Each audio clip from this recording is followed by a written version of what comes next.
It was March 2011 when Spa first arrived in the Solomon Islands in the Makira province.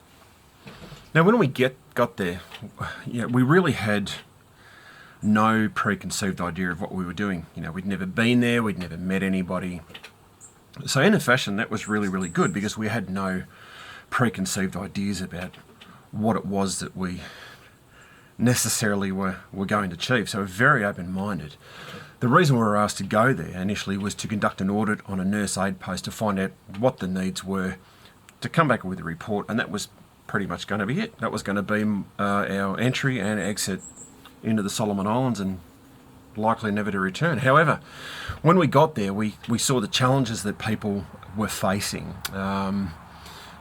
Challenges with disease, challenges with just general medical care, the women giving childbirth, injuries that people had never been attended to, and that skin disease, the buccal tinea, that just seemed so pervasive throughout the province.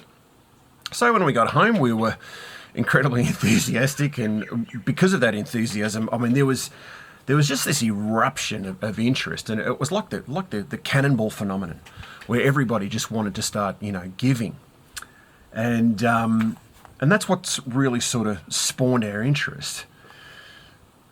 But the issue was not so much about what we perceived as the needs there, but what really needed to be found out was what was their way forward, what was their view.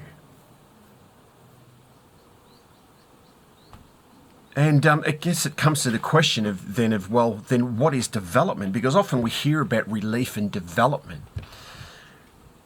And with relief, it's, we tend to think about the giving, but it really isn't just about giving or a handout, as we know. Because if you do that and you do that too much and too often, then you create dependency.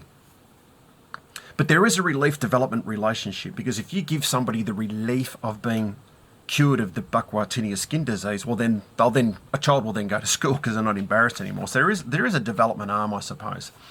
However, the development, people say, it's not about a handout, it's about a hand up. But I would actually like to challenge that paradigm, because development is also about a hand out. You put your hand out to walk together, hand in hand, as brother to brother, brother to sister, person to person, really.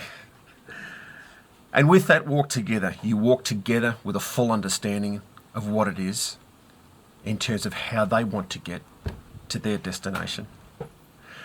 That was part one of what development is. There's going to be another few parts to this to really sort of open up the perceptions of what development is all about and how that's really effectively done. And I'm open to learn, so if you've got some comments, then please leave them. I'd really enjoy it. Thanks.